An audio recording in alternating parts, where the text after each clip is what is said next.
بڑا ظالم بادشاہ تھا.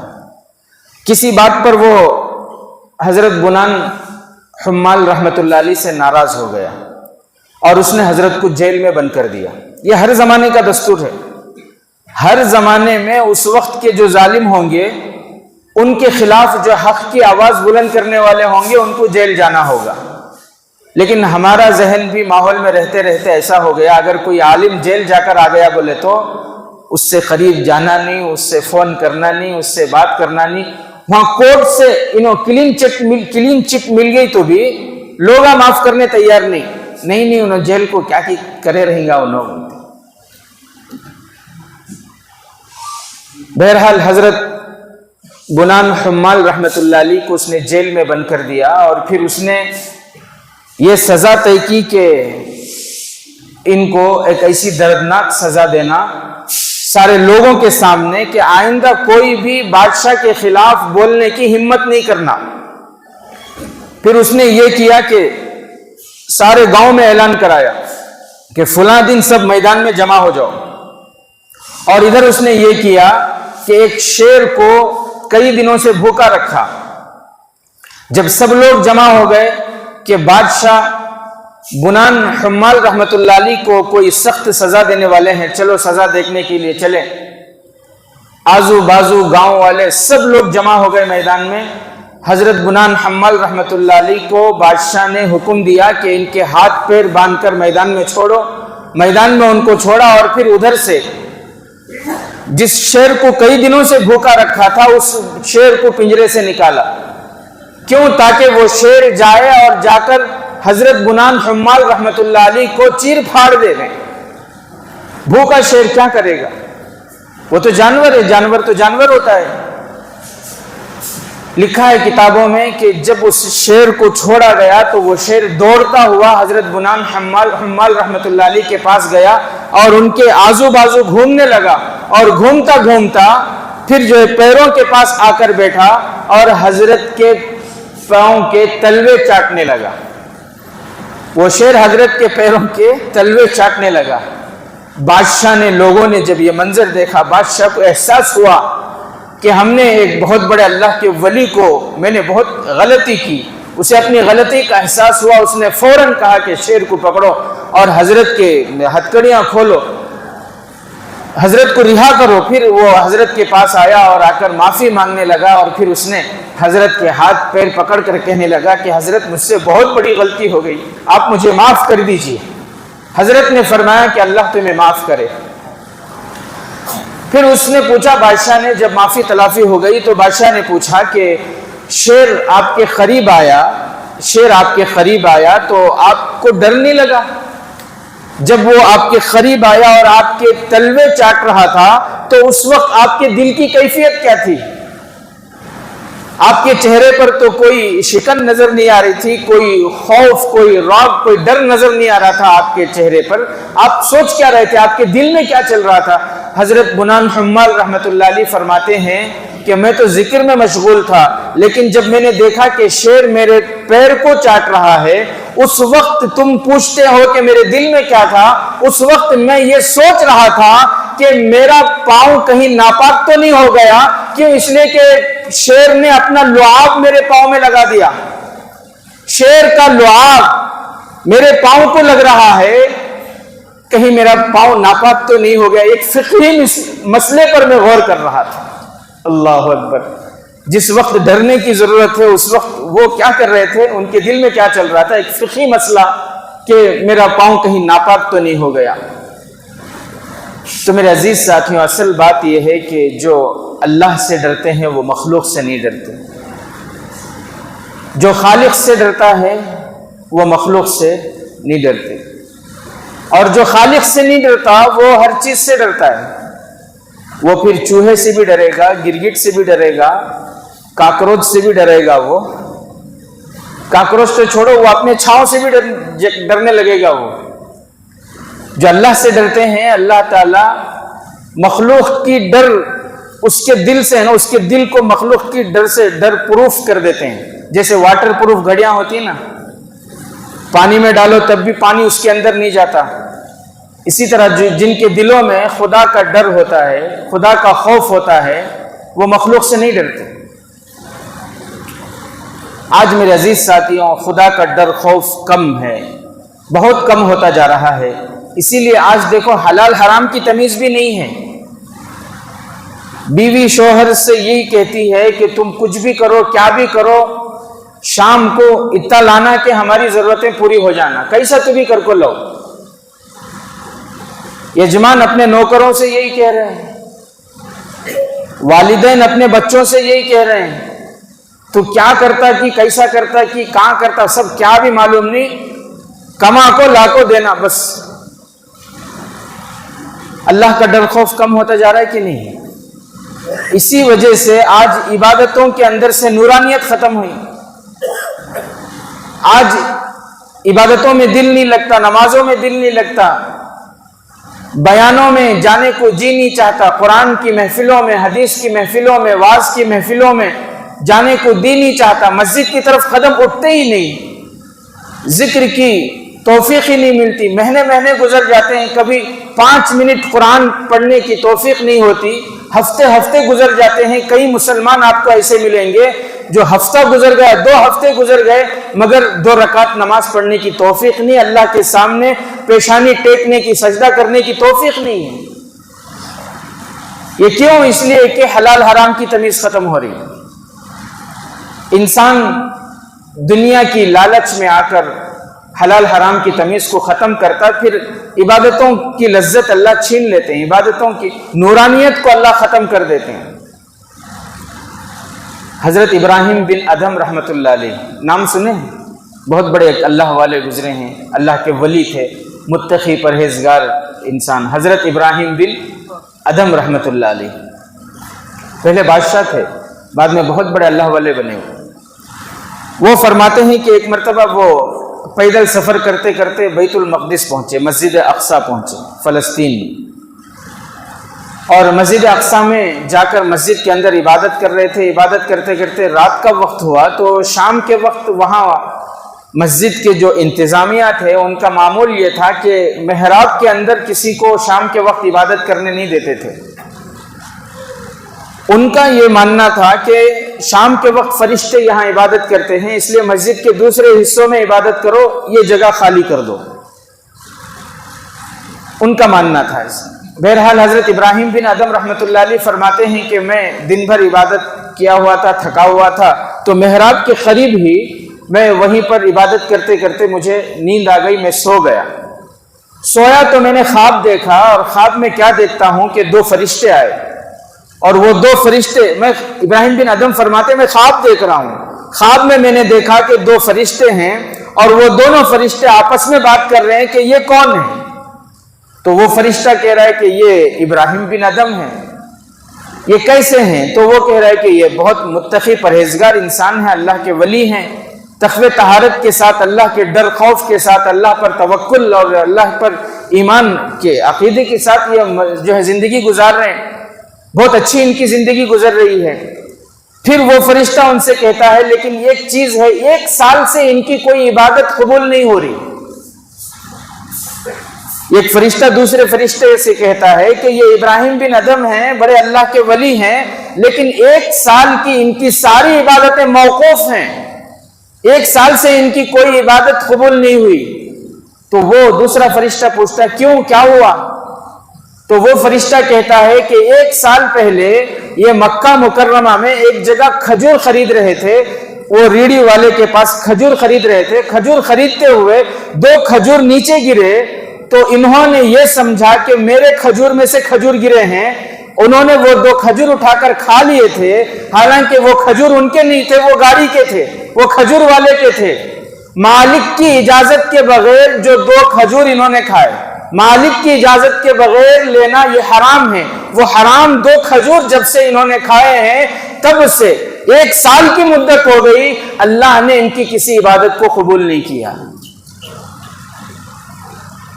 حضرت ابراہیم بن ادھم رحمت اللہ علیہ فرماتے ہیں میں نیند سے بیدار ہوا اور فوراً اسی وقت میں مکے کی طرف چلا، پیدل چلتے چلتے کئی دنوں میں میں مکہ مکرمہ پہنچا، اور پھر میں وہ آدمی کو تلاش کرنے لگا، وہ دکان میں تلاش کرنے لگا 1 سال پہلے جن سے میں نے کھجوریں خریدی تھی، اور تلاش کرتے ہوئے میں اس دکان کے پاس پہنچا تو میں نے دیکھا کہ وہاں وہ بابا جی نہیں ہے، وہاں کوئی نوجوان ہے۔ میں نے جا کر اس سے سلام کلام کیا، پتہ چلا کہ وہ ان کے والد تھے جو اس دنیا سے کوچ کر گئے ہیں، ان کا انتقال ہو چکا ہے، یہ ان کے فرزند ہیں۔ میں نے ان کو ساری بات بتائی ان کے فرزند کو کہ بیٹا 1 سال پہلے میں یہاں آیا تھا اور ایسا ایسا ہوا تھا، 2 کھجوریں گری تھی، میں نے یہ سوچا تھا کہ شاید میری کھجوروں میں سے گری ہوں، لیکن مجھے بتایا گیا کہ وہ تمہاری کھجوریں تھیں، بغیر اجازت کے میں نے کھا لی تھی، جس کی وجہ سے 1 سال کی میری عبادت قبول نہیں ہے۔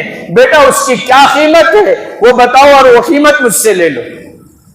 اس نوجوان نے دیکھا کہ اتنے بڑے اللہ کے ولی ہیں، حضرت ابراہیم بن ادم کے چہرے کو دیکھا اور دیکھ کر کہنے لگا کہ بابا جی آپ کے اس کھجور کو میں معاف کر دیا، میں نے معاف کر دیا۔ تو حضرت ابراہیم بن ادم رحمت اللہ علیہ نے فرمایا کہ تمہارے ابا کا انتقال ہوا، تمہارے ابا کا حق تھا، انتقال ہو گیا تو پھر تمہارے جتنے وارث ہیں ان سب کا حق بنتا ہے اس میں، تم کتنے وارث ہو؟ وہ نوجوان کہنے لگا کہ ہماری والدہ ہیں اور میری بہن ہیں اور میں ہوں، ہم 3 ہی وارث ہیں۔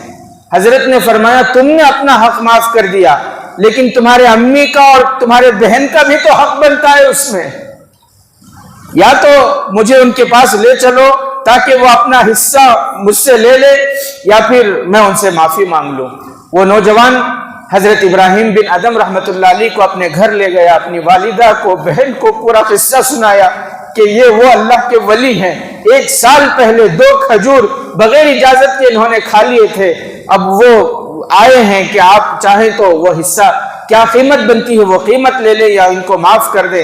ان کی والدہ اور بہن دونوں نے کہا کہ اللہ کے لیے ہم نے آپ معاف کیا، ہم معاف کرتے ہیں اور آپ سے درخواست ہے کہ آپ اپنی دعاؤں میں ہمیں یاد رکھیں۔ بہرحال ادھر معافی تلافی ہو گئی۔